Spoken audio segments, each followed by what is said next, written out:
আজকে আমরা নবম শ্রেণীর ওরিয়েন্টাল বুক কোম্পানি প্রাইভেট লিমিটেডের ডক্টর প্রবীর বন্দ্যোপাধ্যায় ও অরুণ বেরার লেখা ভৌত বিজ্ঞান ও পরিবেশ এই বইটার চ্যাপ্টার 3 পদার্থ গঠন ও ধর্ম তার অনুশীলনীতে যে প্রশ্নগুলো আছে তার উত্তরগুলো আলোচনা করব। তোমাদের যদি ভিডিওগুলো ভালো লাগে তাহলে লাইক, শেয়ার ও কমেন্ট করে জানিও, আর চ্যানেলটি সাবস্ক্রাইব করো। আমার একটা ম্যাথসের চ্যানেল আছে WB ম্যাথস ওয়ার্ল্ড, সেখানে গণিত প্রকাশের কোষে দেখির সমস্ত অঙ্কের সমাধান করে দেওয়া আছে। তার লিঙ্ক আমি এই ভিডিও ডেসক্রিপশান বক্সে দিয়ে দেবো, আর ওপরের আই বাটনে ক্লিক করো, তোমরা সেই চ্যানেলটি পেয়ে যাবে। প্রথমে সঠিক উত্তরটি নির্বাচন করো। প্রতিটি প্রশ্নের মান 1। প্রশ্ন 1, তরলগুলির মধ্যে সর্বোচ্চ সান্দ্র কোনটির? উত্তর হবে অপশান সি, গ্লিসারিন। 2, সান্দ্রতা হলো? উত্তর হবে অপশান ডি, তরল ও গ্যাসের ধর্ম। 3, পড়ন্ত বৃষ্টির ফোঁটা প্রান্তীয় বেগ লাভ করে কারণ? উত্তর হবে অপশান এ, বায়ুর সান্দ্রতা। 4, বৃষ্টির ফোঁটা গোলাকার হয় কোন ধর্মের জন্য? উত্তর হবে অপশান এ, পৃষ্ঠস্থান। 5, কোনো সম্পূর্ণ দৃঢ় বস্তুর ইয়ং গুণাঙ্কের মান? উত্তর হবে অপশান সি, অসীম। 6, পীড়ন ও কোন রাশির মাত্রা অভিন্ন? উত্তর হবে অপশান বি, চাপ। তারপর বি, শূন্যস্থান পূরণ করো। প্রতিটি প্রশ্নের মান 1। প্রশ্ন 1, একটি ভাসমান বস্তুর আপাত ওজন ড্যাশ হয়? উত্তর হবে 0। 2, এসআই পদ্ধতিতে বস্তুর ঘনত্ব ইকুয়ালস টু ড্যাশ ইন্টু আপেক্ষিক গুরুত্ব? উত্তর হবে 4 ডিগ্রি সেলসিয়াস উষ্ণতায় জলের ঘনত্ব। 3, বিকৃতি ও পীড়নের মধ্যে ড্যাশ বেশি মৌলিক? উত্তর হবে বিকৃতি। 4, ইস্পাত অপেক্ষা রবার ড্যাশ স্থিতিস্থাপক? উত্তর হবে কম। 5, স্থিতিস্থাপক সীমার মধ্যে ড্যাশ বিকৃতির সমানুপাতিক? উত্তর হবে পীড়ন। 6, ড্যাশ তরল অসংনম্য? উত্তর হবে আদর্শ। 7, বায়ুতে জলীয় বাষ্পের পরিমাণ বাড়লে বায়ুর চাপ ড্যাশ পায়? উত্তর হবে হ্রাস। তারপর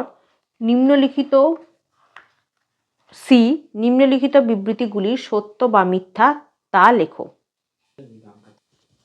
1, প্রবাহের অভ্যন্তরস্থ কোনো বিন্দুতে চাপ গভীরতার সঙ্গে ব্যস্তানুপাতিক, এটা সত্য। 2, পৃষ্ঠস্থান তরলের সর্বত্র ক্রিয়া করে? উত্তর হবে না। 3, সান্দ্রতা শুধুমাত্র তরলের বৈশিষ্ট্য, এটা মিথ্যা।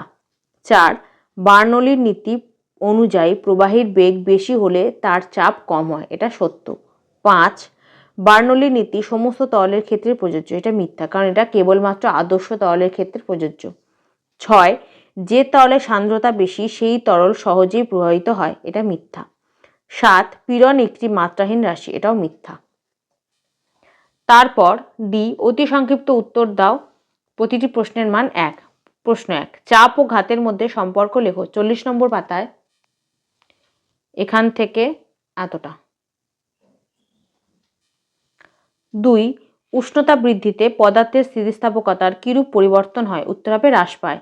3, কৃত্রিম উপগ্রহে আর্কিমিডিসের নীতি প্রযোজ্য হবে কি? না, কৃত্রিম উপগ্রহে আর্কিমিডিসের নীতি প্রযোজ্য হবে না।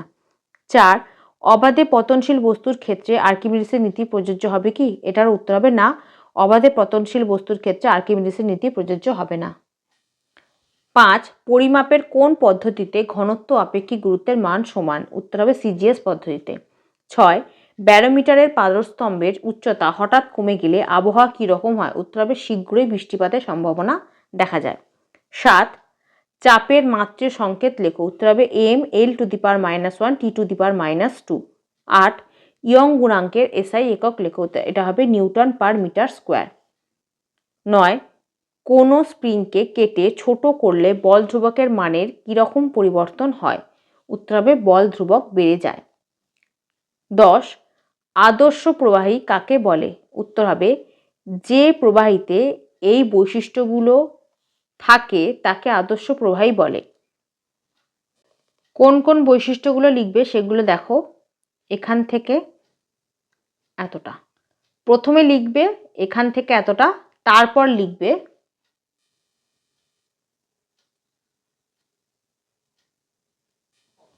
এই কথাটা, যে প্রবাহীতে এই বৈশিষ্ট্যগুলো থাকে তাকে আদর্শ প্রবাহী বলে। তা প্রথমে আমি যে লেখাটা দেখালাম, যে বৈশিষ্ট্যগুলো দেখালাম, সেই বৈশিষ্ট্যগুলো লেখার পর এই লাইনটা লিখে দেবে। 11 স্থিতিস্থাপক সীমা বলতে কি বোঝো? 55 নম্বর পাতায়, এখান থেকে এতটা। 12 কোনো ব্যারোমিটারকে চাঁদে নিয়ে গেলে ব্যারোমিটারের পাঠ কত হবে? উত্তর হবে 0, কারণ চাঁদে বায়ুমণ্ডল নেই, তাই বায়ুচাপ নেই। তারপর সংক্ষিপ্ত উত্তর দাও, প্রতিটি প্রশ্নের মান 2। প্রশ্ন 1 আর্কিমিডিসের নীতির কয়েকটি প্রয়োগ উল্লেখ করো। 44 নম্বর পাতায়, এখান থেকে এতটা। 2 প্লবতার মান কোন কোন বিষয়ের উপর নির্ভর করে? 44 নম্বর পাতায়, এখান থেকে এতটা। 3 আর্কিমিডিসের নীতিটি লেখো। 44 নম্বর পাতায়, আর্কিমিডিসের নীতি এখান থেকে এতটা। 4 ধারারেখ ও অশান্ত প্রবাহ কাকে বলে? 50 নম্বর পাতায়, ধারারেখ প্রবাহ বা শান্ত প্রবাহ লিখবে এখান থেকে এতটা, আর তার নিচেই পাবে দেখো অশান্ত প্রবাহ এখান থেকে এতটা। 5 পৃষ্ঠটান কাকে বলে? এর একক লেখো। 48 নম্বর পাতায়, প্রথমে কাকে বলে লিখবে এখান থেকে এতটা, আর একক তার নিচেই দেওয়া আছে দেখো এখান থেকে এতটা।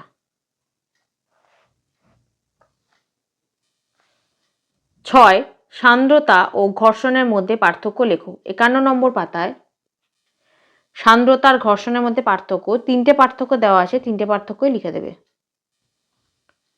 7 প্রান্তীয় বেগ কাকে বলে? 51 নম্বর পাতায় নিচের দিকে পাবে প্রান্তীয় বেগের সংখ্যা, এখান থেকে এতটা।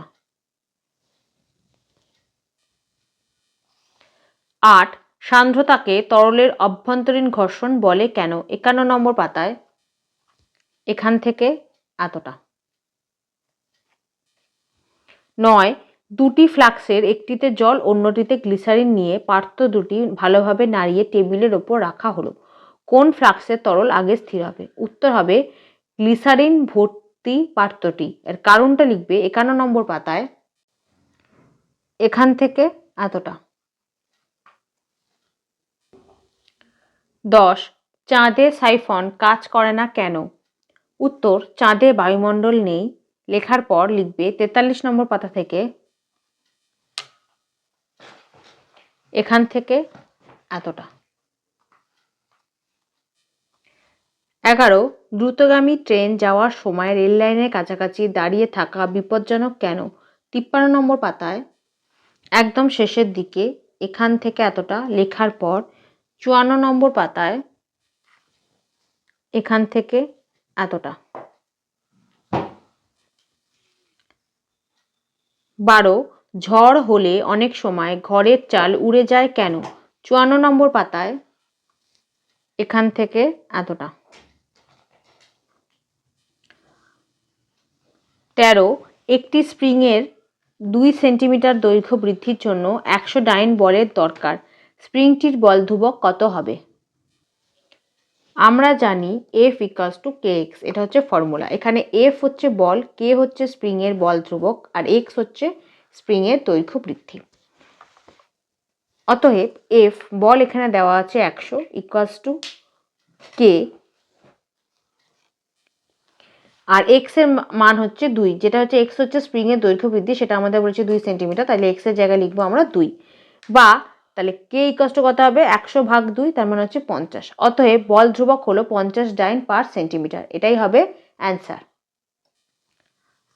14 স্থিতিস্থাপকতা সংক্রান্ত হুকের সূত্রটি লেখো। 55 নম্বর পাতায় এখান থেকে এতটা হুকের সূত্র। তারপর প্রশ্নগুলির উত্তর দাও, প্রতিটি প্রশ্নের মান 3। প্রশ্ন 1 স্থির তরলের কোনো বিন্দুতে চাপের রাশিমালা নির্ণয় করো। 40 নম্বর পাতায় প্রথমে এই ছবিটা আঁকবে, তারপর এখান থেকে এতটা লিখবে, লেখার পর 41 নম্বর পাতায় এখান থেকে এতটা। 2 ব্যারোমিটারের সাহায্যে কিভাবে আবহাওয়ার পূর্বাভাস জানা যায়? 42 নম্বর পাতায়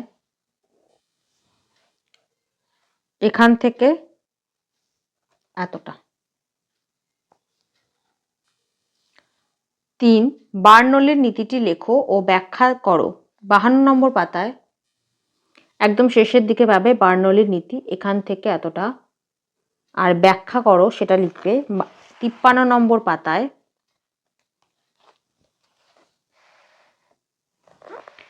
প্রথমে এই ছবিটা আঁকবে, তারপর এখান থেকে এতটা লিখে দেবে। 4 একটি বস্তুর ভর 150 গ্রাম, বস্তুটি জলে সম্পূর্ণ নিমজ্জিত অবস্থায় 200 সিসি জল অপসারণ করে, বস্তুটির ঘনত্ব কত? দেখো বস্তুর ভর যেটা হচ্ছে এম, সেটা দেওয়া আছে 150 গ্রাম, অপসারিত জলের আয়তন ভি, সেটা দেওয়া আছে 200 সিসি। অতএব বস্তুটির ঘনত্ব ডি আমাদের বের করতে হবে। D equals to M by V, এটা হচ্ছে ফর্মুলা। ঘনত্ব ইকুয়ালস টু ভর বাই আয়তন ইকুয়ালস টু, তাহলে ভর এম এর জায়গায় আমরা লিখবো 150 আর ভি এর জায়গায় লিখবো 200। কাটাকুটি করে আমাদের উত্তর আসবে 0.75 গ্রাম পার সিসি।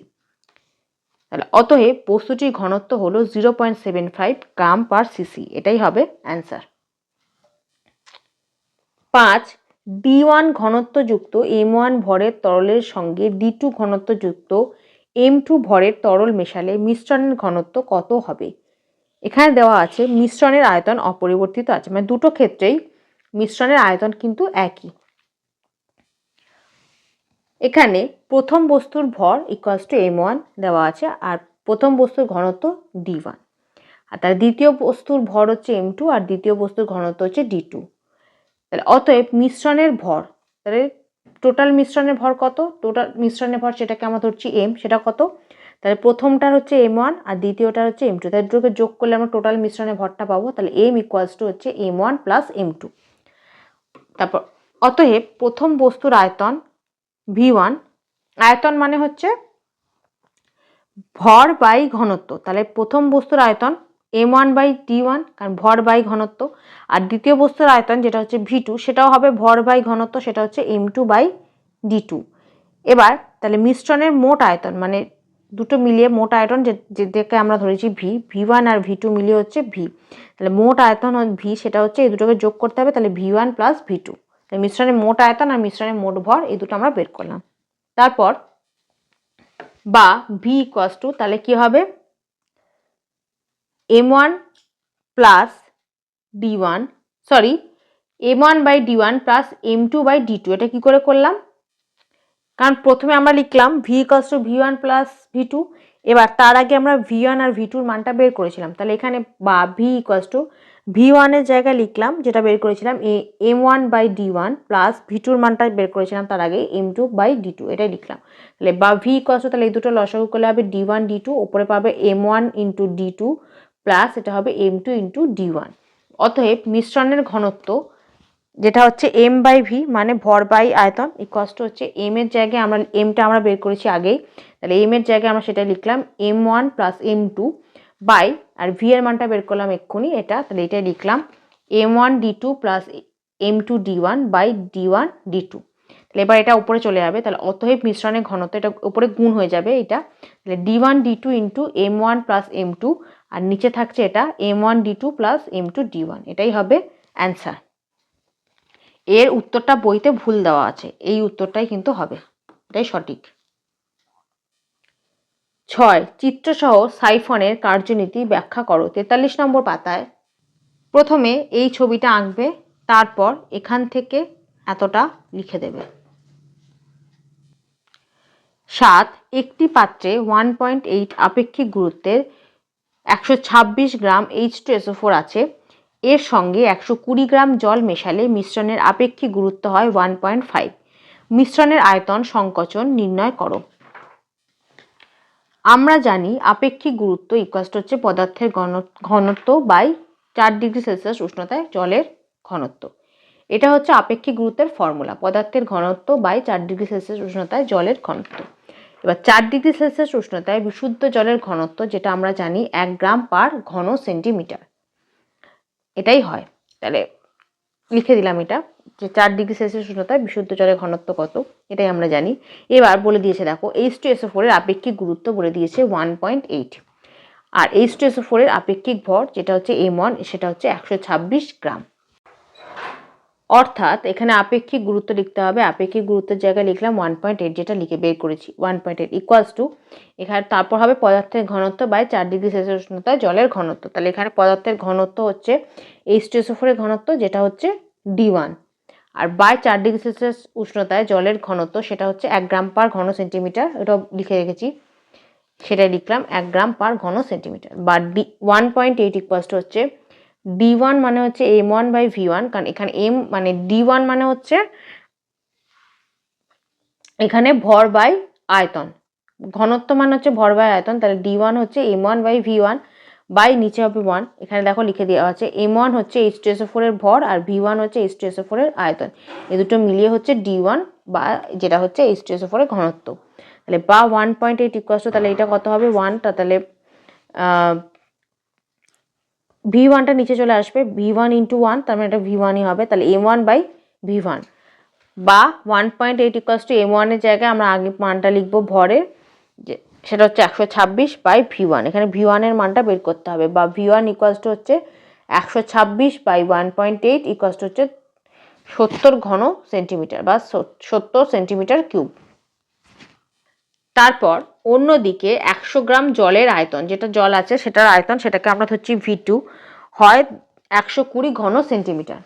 অতএব মিশ্রণের মোট আয়তন, তাহলে মোট আয়তন বের করতে গেলে কত করতে হবে, জল প্লাস H2SO4 দুটো নিয়ে, তাহলে H2SO4 আয়তন ধরেছিলাম V1 প্লাস জলের আয়তন V2, তাহলে দুটোকে যোগ করতে হবে। তাহলে H2SO4 এর আয়তনটা একটু আগেই বের করলাম 70 প্লাস V2 হচ্ছে কি 120, দুটোকে যোগ করলে হবে 190 ঘন সেন্টিমিটার।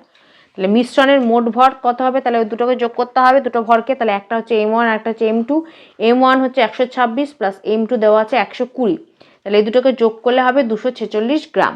তাহলে মিশ্রণের আপেক্ষিক গুরুত্ব এখানে দেওয়া আছে এই দুটো মিলিয়ে মিশ্রণের আপেক্ষিক গুরুত্ব দেওয়া আছে 1.5, তাহলে মিশ্রণের আপেক্ষিক গুরুত্ব ইকুয়ালস টু 1.5 ইকুয়ালস টু হচ্ছে মিশ্রণের ঘনত্ব যেটা হচ্ছে DM বাই হচ্ছে 1, যেটা হচ্ছে 4 ডিগ্রি সেলসিয়াস উষ্ণতায় জলের ঘনত্ব, তাহলে সেটা লিখলাম 1, বা তাহলে এটা DM ইকুয়ালস টু কত হবে 1.5 ইন্টু 1, তার মানে 1.5 পার গ্রাম পার ঘন সেন্টিমিটার, তাহলে DM ইকুয়ালস টু বেরোচ্ছে 1.5 গ্রাম পার ঘন সেন্টিমিটার। অতএব মিশ্রণের ঘনত্ব যেটা হচ্ছে DM সেটা ইকুয়ালস টু মিশ্রণের মোট ভর, যেটা হচ্ছে মোট ভরটাকে আমরা ধরেছি MM, মানে M নিচেও M, আর মিশ্রণের মোট আয়তন সেটাকে আমরা ধরছি VM।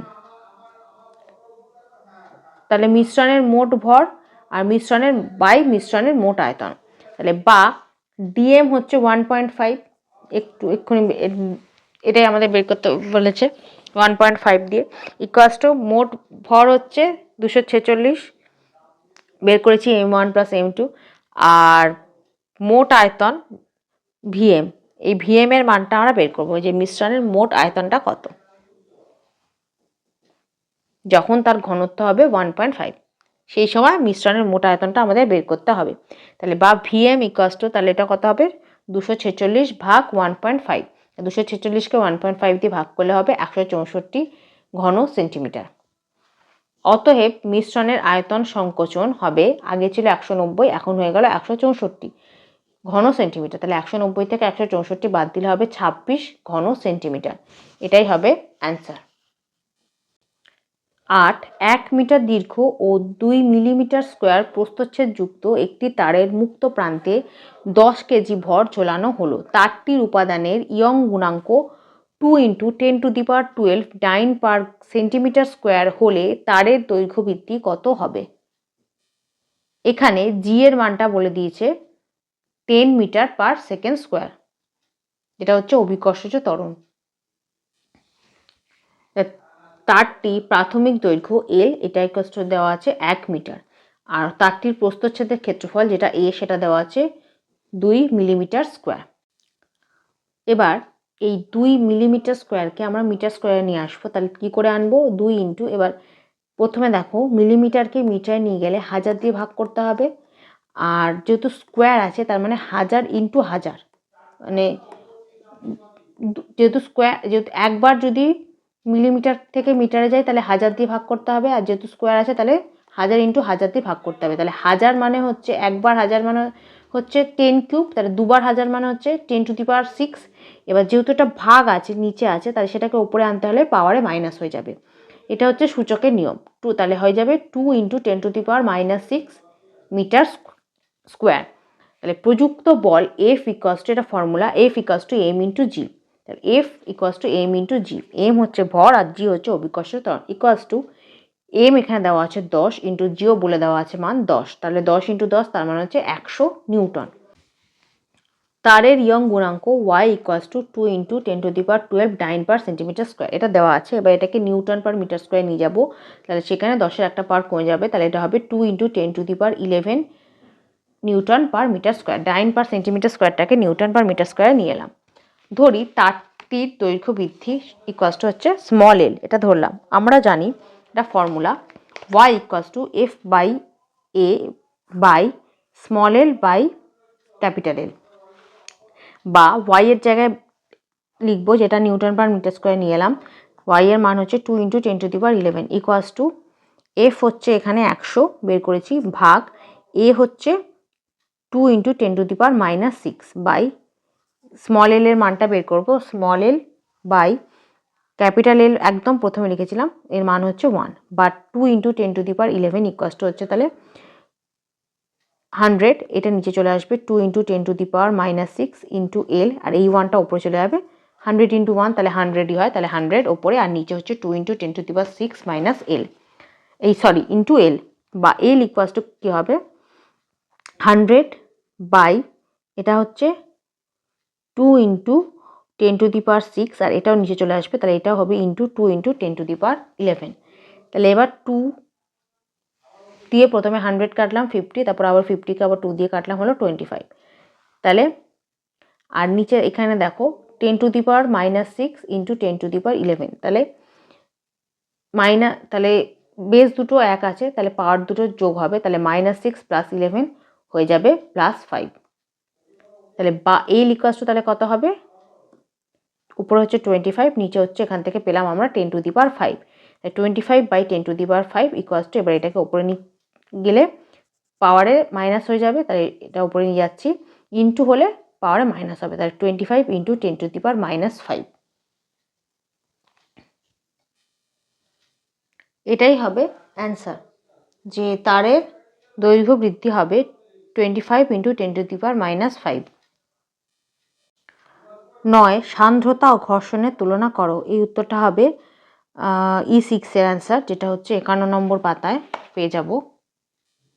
সান্দ্রতার ঘর্ষণের পার্থক্য বা তুলনা, এখানে 3টে পার্থক্য দেওয়া আছে, 3টে পার্থক্যই লিখে দেবে।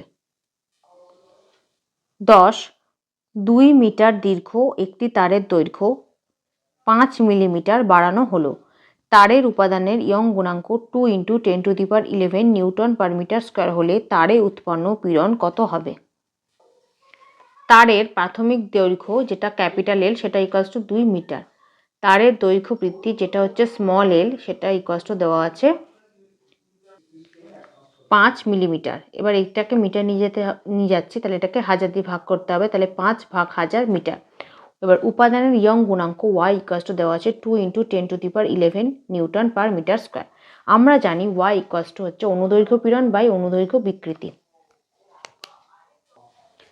ইকুয়ালস টু তাহলে ওপরে হচ্ছে অনুদৈর্ঘ্য পীড়ন বাই অনুদৈর্ঘ্য বিকৃতি হচ্ছে small L by capital L. এই যে লিখে দিয়েছি দেখো, যেহেতু বিকৃতি equals to small L by capital L. এবার শর্তানুসারে ওয়াই ইকুয়ালস টু দেওয়া আছে 2 ইন্টু 10⁻11 ইকুয়ালস টু, ওপরে হচ্ছে পীড়ন নিচে হচ্ছে বিকৃতি যেটা হচ্ছে small L by capital L. এখানে তাহলে এটা হবে স্মল এল হচ্ছে 5/1000 বাই ক্যাপিটাল এল মানে ভাগ 2, ক্যাপিটাল এর মান হচ্ছে 2 আর স্মল এল এর মান হচ্ছে 5/1000, তাহলে পীড়ন বাই হচ্ছে 5/1000 বাই 2, তাহলে বা 2 ইন্টু 10⁻11 ইকুয়ালস টু, বা 2 ইন্টু 10⁻11 ইকুয়ালস টু পীড়ন আর নিচে হচ্ছে, তাহলে এটা কি হবে, উপরে 5 আর নিচে হবে 1000 × 2। তাহলে এটা আবার উপরে চলে যাবে, তাহলে বা পীড়ন ইকুয়ালস টু, তাহলে এটা কত হবে, তাহলে এটা এর নিচে আসবে, তার মানে এটা উপরে চলে যাবে, তাহলে 2 × 10⁻11 × 5 আর নিচে থাকবে 2 × 1000। তাহলে বা পীড়ন ইকুয়ালস টু কী হবে, 5, এখানে কাটাকুটি করে আমাদের উত্তর হচ্ছে 5 × 10⁸ নিউটন পার মিটার স্কোয়ার। তাহলে উপরে হচ্ছে 2 × 10⁻11 × 5 বাই নিচে হচ্ছে 2 × 1000। এখান থেকে আমাদের পাবো, তাহলে এটা × 5 উপরে আসছে আর নিচে হচ্ছে 1000 × 2। তাহলে এখান থেকে আমরা পাচ্ছি 5 × 10⁸ নিউটন পার মিটার স্কোয়ার। অতএব তারে উৎপন্ন পীড়ন হবে 5 × 10⁸ নিউটন পার মিটার স্কোয়ার। এটা হবে অ্যান্সার।